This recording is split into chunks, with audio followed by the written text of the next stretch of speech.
All right. Hello and welcome to episode 16 of the Crackdown. Today we are joined by Jack, obviously from the song that we just played. You don't know Jack, you're about to know him right now. Obviously owner of Cloud9, first team owner that we have on our show, so it's really good to have someone like him here to discuss more of like the business end of things and, you know, roster building, etc. So yeah, how you doing today, man? I see you got the quarantine cut, so you feeling good? You ready to talk about it? Yeah, I got the 6 on top, 4 on the sides. We're pretty limited on barbers, and so our content person Maddie cut my hair for me, and she's been making her way through all the players. Oh, really? Also, have you seen actually that shirt that Jack's wearing? Show them the shirt, Jack. Show them what it says. It says 2020 Cloud9 LCS champions. You know what's cool about that? Like, I've seen a similar one. Like, I saw some like African kids wearing one that said 2019. There was one from 2018. You get the joke anyway. Obviously, been a while coming, right? It's been a long time. Unfortunately, we've made several iterations of these shirts that never saw the light of day. There you go. And it feels really good to actually have one we can wear. I'm a hot and bothered astronaut crashing while jacking off the buffering mids, Asheroth eating applesauce. One thing actually that comes to my mind that people were pointing out, and by the way, Dom, I haven't heard your voice in like 3 hours, but don't worry, I don't need it. What? Is what the fuck? I mean, what the fuck? Okay. You just sitting there, fucking looking cute, doing Just nothing. Farming. He's farming views. Fucking, Keep going. Oh, I got questions. But no. I will ask myself a question. Okay. So you know sure. this. Yeah. What the fuck is this, man? It's like ego's got out of control, hasn't it? Dude, this guy is what I was gonna actually hit on with Carlos was I was gonna go way back because Shut the fuck up, Dom, and let me. No, man. This is my fucking Listen, show. so here's the thing. I see a lot of people. What the fuck is happening, man? Jesus. We can just leave, I man, let guess, me you know. fucking talk, man. Okay, go for it. I'm gonna put something to you after this, though.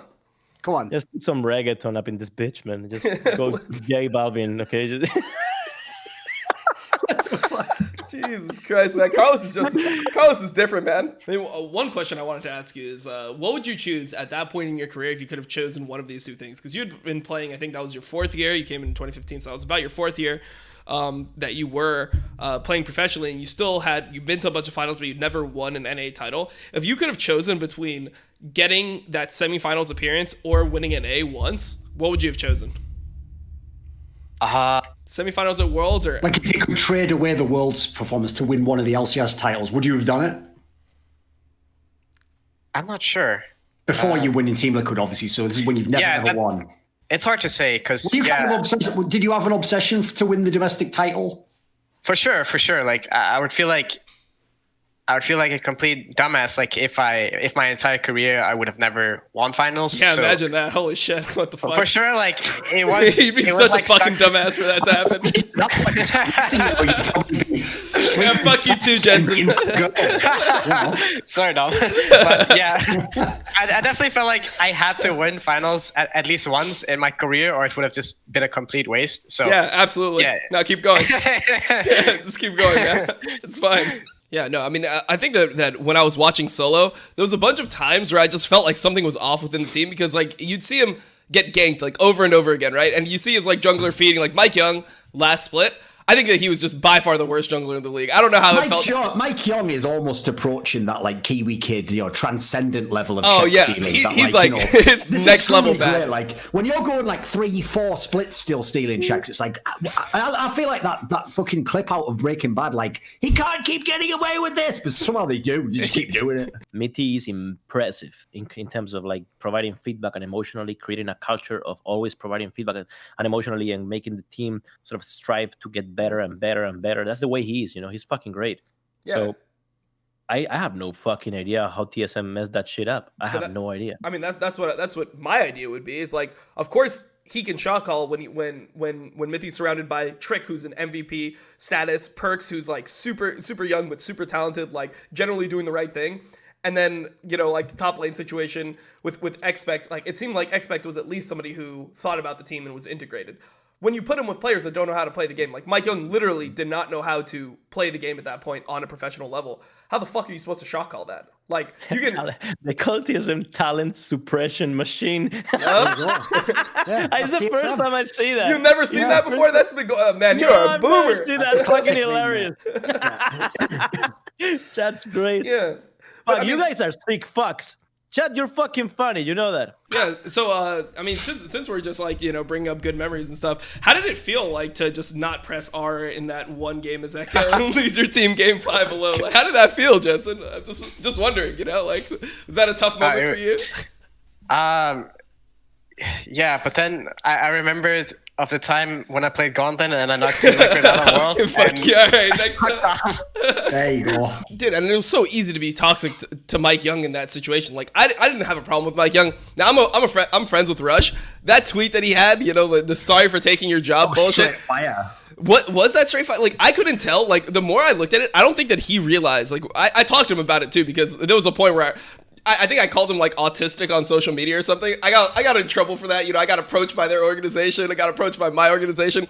And even he reached out to me. But like, I actually meant it in the literal sense where it was like more like, I felt like he was socially unaware of the connotation of what he said. Like, I don't think he knew it was a BM. Yeah, yeah, sorry I took your job. It's like, how could you say that to like somebody else? Yeah, but he expected it to come off as like a nice thing. Like, hey, you're my friend. Like, I like you. You're the best Nidalee Lee Sin. And then like the whole thing that made me cringe at that tweet was the fact that he was like talking to Rush like in like he was like leaving out words and stuff. Like he was talking to Rush and like he was talking to Rush in broken English like he wouldn't understand normal English. So that whole tweet made it so easy. Is that real? Was he really like, hey Rush, me your friend? I swear to God, if you bring the tweet up, it's like you're still best Nidalee Lee Sin, like your gameplay. Like that's so cringe. So that was the fucking tweet that he ended up releasing, and then he just shit the bed in LCS. I actually pulled up the tweet. I'm just gonna read it for comedy's sake. We don't have to discuss it that much, but I just think that it's such a good tweet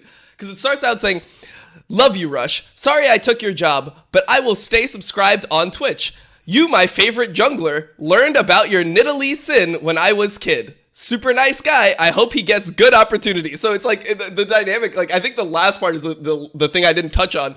That's like, even more mental. Like, what do you mean when you were a kid? Like, right, Rush, like, his career only started like 3 years before that or something. Like, what? How old's Mike Young? Like 12 years old? So what's he talking about? It's not like he's 20. He's making it sound like he's just joined the NFL and that guy's like a 20-year veteran or something. Like, yeah, I used to love you when I was a kid. It's like, that was 3 years ago. What are you talking about? We actually had this one guy called Hazel coaching for a while. He was a Danish guy and he was like a sports psychologist coaching guy. And he had a very different idea of how to coach the game. And the players instantly knew this guy has no clue about the game, and he's hopeless. And then there was this one time, week 4 of LCS, we are in the room, and we're about to go downstairs to play the game. He stands in front of the door. He won't let us go through. Then he asks Amazing, Maurice, what do you need? And Maurice answers him, I need you to shut the fuck up and let me go through the door.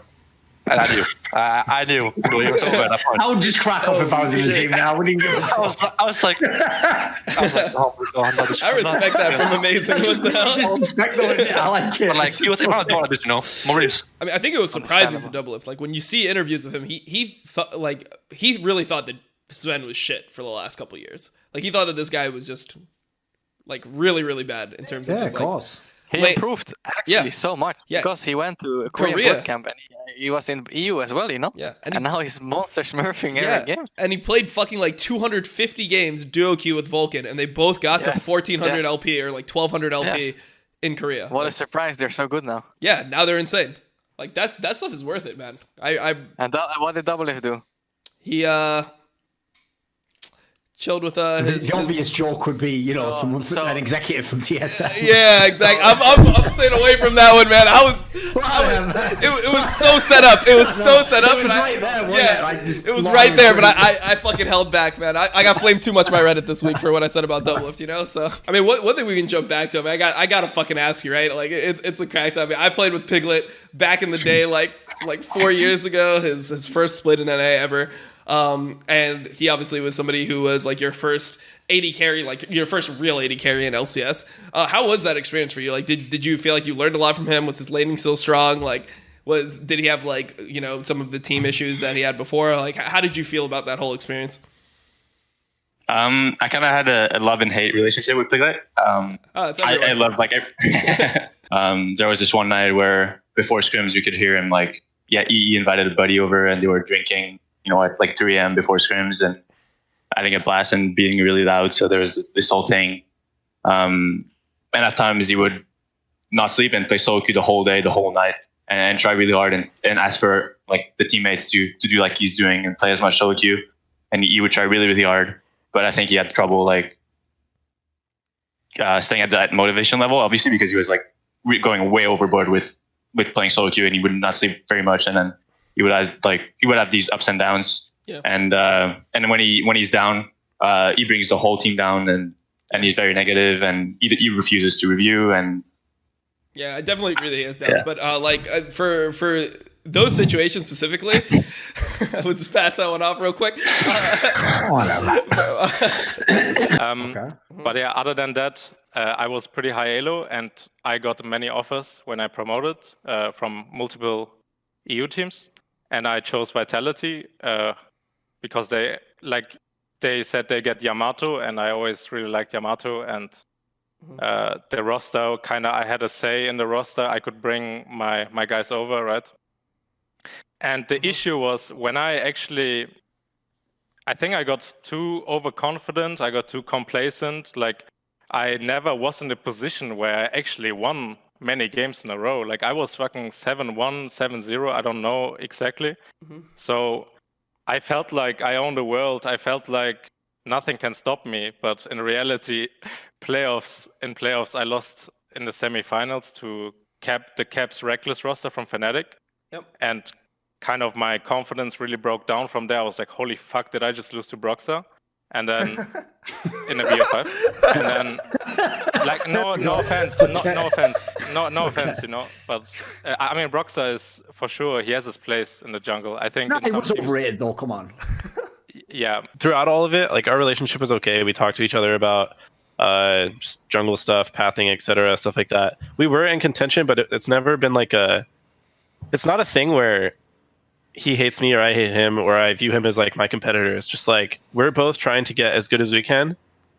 Not really like versus the other person. I even sent him a message when I joined Dig. I was like, hey, I just said something along the lines of like, I didn't join to take your job. Like I just joined. You didn't hit him with sorry I took your job. You didn't hit him with the Mike Young. He was like, I'm about 10 this man's whole career. No, I basically just told him. I think I was actually on a bad path in esports with the age thing because I was becoming so fucking fat. Like my stomach was at one point so fat and my chest was looking like tits, And like I was eating like so much KFC and McDonald's, and I was on a very. It's that guy Bob with the bitch tits at the beginning of Fight Club right now. This is disgusting. Where's this going? Yeah, so anything I just fucking asked you. What the hell? So 2 years ago, I was like so fat and fed up with myself. And the tits, yeah, we know about that. Yeah, keep going. I looked myself in the mirror and saw my bitch tits and my belly, and I was like, this isn't gonna last long. And now that wait, but I didn't get to my point yet. Sorry. Keep going. Yeah, I mean, he is. When you get to know him, he's a super funny guy. But I have like this story that I always bring up because it just frustrated me. Like it really frustrated me like crazy, because if it doesn't come through from people that don't know me, I like to try to optimize as many things around me that can help me perform. And at that time, I was very much into exercising and trying to eat properly. And then next to me, I have Mickey X every day ordering from fries the same. Or something. I mean, we're living in the same house, so I mean, we're just all the time together. So he would order the same pizza and the same pasta every day, and that was just be it, And I could just see how it affected him on his like energy levels throughout the days. I bet he wrecked after eating a whole pizza. I can't believe that he made it through like a whole year with that diet. But we actually got to ask him now what his diet is like. You know, see if he's still doing I would the love one to know. pasta. Actually, I don't know. If I recall correctly, they have a chef at G2 that probably makes a little bit better food than that. So hopefully it's gotten better by the years. Holy shit! I hope that it's getting better. That sounds so rough. Like just only Italian food, man. Like so much carbs, like little protein. Yeah, I mean, this was like in the break of scrim. So before scrim, he wouldn't eat breakfast, and then I was trying to push for a little bit because I could just feel his energy levels were so low. And then his solution was he would get a little bit of Choco Pops, if you know that. Yeah. Okay. And that would be his breakfast, you know. So that would just be the icing on the cake, you know, to make everything perfect for the perfect gamer diet. Holy shit! So that's what you need to do to be the best supporter in Europe. You heard it from Cold here. You go. It's confirmed. Sugar Pops in the morning, into pizza, into one pasta dish. Boom. Yep. And then you'll be the best supporter in the world. Okay. Also, nice. you think of that diet, right? And then you think of his playing style where he's just going balls. He's just like a little kid who's had too much Sunny D, and he's just like on a fucking sugar rush. Like, it's like, calm down, son, calm down. All right, so this is going to be a little bit scuffed, but Mickey actually just messaged me about the diet. So I'm going to actually tab real quick, and we're going to just see if this guy's still eating it like that. He said, oh, shit. Okay, he said, fake news, the pizza diet was only for a month. That's what he said. Nah. He's calling you fake news. No way. Oh, Jesus. That is a lie.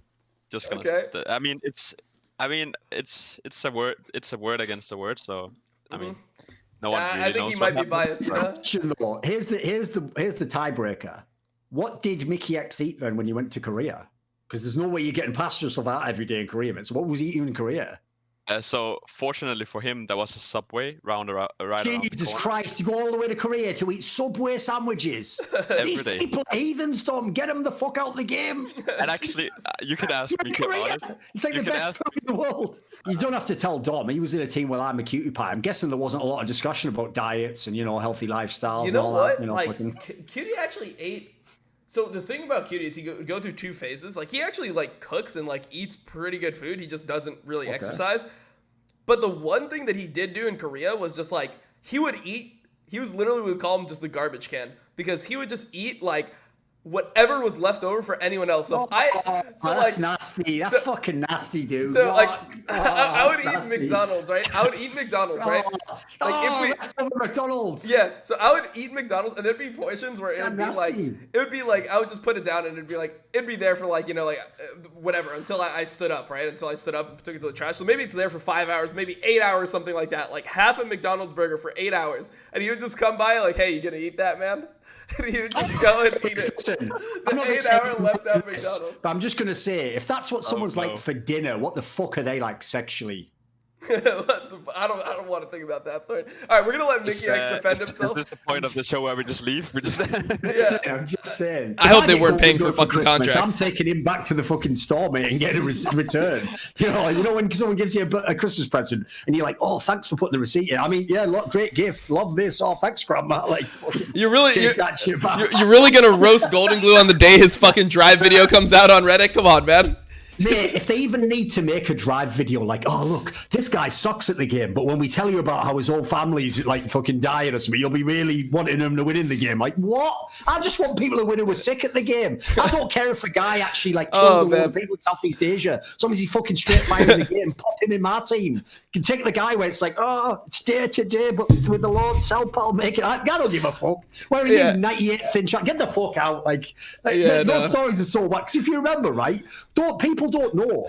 By the way, as a non-joke, if you're an LCS pro and they ever offer to let you do a drive episode, 100% do it. Because I've heard people on Reddit this day that still support Matt from Team Liquid just because they'd followed that fucking drive story and they were like, oh, you make him all the way from Hawaii. Oh, he's trying to grind. Who gives a shit? Yeah, it's video games. Yeah. Get the fuck back to Hawaii on that 100 ping or whatever. Why do I care about your shit story? I got my own problems in my life. I don't need stress from all the players I'm watching in video games. I want to see the guy where it's just you just had a normal life, Why are you playing the game then? Just good at League of Legends. Oh, your dad beat you or something? No, I was just a cool guy. Anyway, see, Dad, I'm off. Like, that's the fucking Drive episode I want. Like, I'll make my own director's cut, like 5-minute version of Drive. Like, I'm off down the shops. What are you doing? No, I've got to get back later for LCS. Oh, cool. See you later. Produced by Doug Thornhill, edited by scripted. I mean, the thing that was so funny about that. Here's what we'll do, Febiven. We'll make like a troll version. We'll make like Drive, the Febiven edition. It'll just be you just living in Berlin, just having a kebab every now and then, just playing solo queue. Like, another solo queue game? Yeah, another solo queue game. And at the end, it's like, amazing how he overcame all the troubles in his life, all the depression and everything. Like, Drive. Presenting by Febiven. Yeah, no, the best part about the fucking Golden Glue Drive was like they interviewed because he apparently his background. They always go for like what your background was, whatever. Exactly. So his background was in football, right? So they had his like former football coaches talking about him. And the way that they talked about him just was like so. What position was he? He was a wide receiver, and he was apparently. In League of Legends, he's a fucking wide receiver in that Midland. So he was a wide receiver, and then he was second string to an NFL player. In League of Legends too, right? Yeah. So he was second string to an NFL player, right? This guy's killing me. Keep going. So when the coaches actually talked about him, right? Like you expect the coaches to like say some like really epic thing about how he's going to be the best. And instead, they just like the final thing is like, yeah, he might not be the most talented player, but no one will outwork Grayson. No one's gonna outwork this man. And it's like, all right, so he has no fucking talent. I don't want to break anyone's heart right now, but the reason why Dom set that up that way is because that is like when someone says like, oh, do you want to date my girlfriend's cousin? She's got a great personality. It's like, yeah, the fact that they say that means she looks like shit. You'd essentially straight fire tits and fucking... If you just say she's got a great personality, in that scenario there where they're like, listen, tell you what, he might not be talented or good at American football, but no one's going to outwork him. You know what? The only place where it's applicable for someone who will not be outworked to work is like a fucking Dairy Queen or something. I was going to say like McDonald's, man. Yeah, exactly. McDonald's, like, UPS. Like, these are the jobs where we want people who just like to work. You have to actually be good at some of these games, Golden Glue. There'll be another one next when he moves to fucking Tetris or something like Drive. Like, when I was in League of Legends, I was grinding so hard in Korea, man. Wow, what'd you do with LCS? Nah, I was on Golden Guardians a few speed. Thing about Grayson is he's shit at League of Legends, but no one will outgrind him. Give me a break. Like, who cares? No, exactly. The way they talk about him, they're like, oh, but like his tenacity is unmatched. Which other player could get benched from 7 teams consecutively and still show up to work the next day? And it's like, that's the other thing as well. I would have quit. Golden Glue. I would have quit.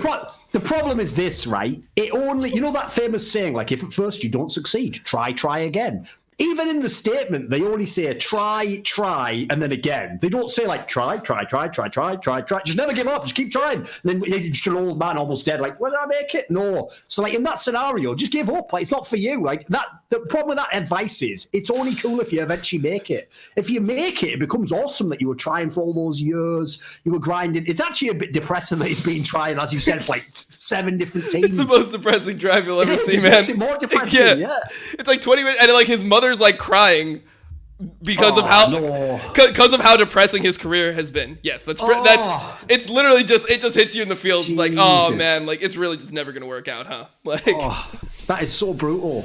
Yep. Yeah. No, it's a banger of a video, man. You got to watch it after this. Like that is. But like I said, if you ever get offered to do one, do it 100%. Just like it'll just make people cheer for you, whether you're good at the game or not. Yeah. It's mad, isn't it? Yeah. No, I think so. I did a drive in 2015, and it was like my final split that I played, and they made my whole thing of like they're like, oh well, he got banned and he came back, and like it's like, why do you play League? For the love of the game and the love of the competition. and then the next fucking split, I'm like, fuck that, I'm out here for the money. Yeah, exactly. Like, give me the fucking check. I don't give a fuck about the competition. Like, I'm trying to get rich out here. So I just literally just invalidated my whole fucking drive, like, the next split. It just had no value after that. So, yeah, I don't know. I just thought it was so fucking ironic.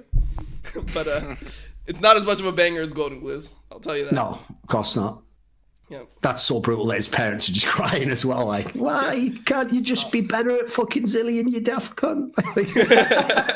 It was your granddad's last wish that you'd actually win 4 LCS games in a row ever in your career. Like, oh, sorry, granddad. Give me a break. the fuck? I feel like at this point, Febiven doesn't want to do a drive episode. If he ever gets no, you know what I've just realised, by the way? Holy shit, Febiven, I can't even believe I almost let this go, mate. I'm wrong. You should do a drive episode because I've just realised if they're bringing people's family members in and letting them talk openly about players, your drive episode will be straight fire. Because I'm a huge fan of your dad's Twitter account. I think he is fucking amazing, mate. He would say some straight fire shit in the drive episode, wouldn't he? If they did one with him, he would have some amazing shit, mate. He seems like one of the raw. I was saying before about how blood Dutch people are. He was ridiculous on Twitter, wasn't he? Back in the day. He had some crazy tweets, mate. Some straight fire. I don't know if I've seen any of his tweets. I think I saw a little bit. Febiven, you wouldn't get mad if I repeat the most famous one, right? The most famous tweet. Of course not. Like, he had a tweet where, no joke, he actually did just tweet. I assume he was having a drink or something. He just one day tweeted out of nowhere, Dom, for real. He just tweeted something like, "I love you, Febiven. You're the best thing to ever come out of my huge dick," or something. He actually just put this on Twitter, no joke. Like, do you remember this, Febiven? It was like a classic tweet. Yes, but I don't think he drank anything. He was just bantering. Yeah. Is that just how he talks to you when you go home for Christmas? Is he like, by the way, son, you're the best thing that's ever came out of my huge dick? Like, Jesus Christ.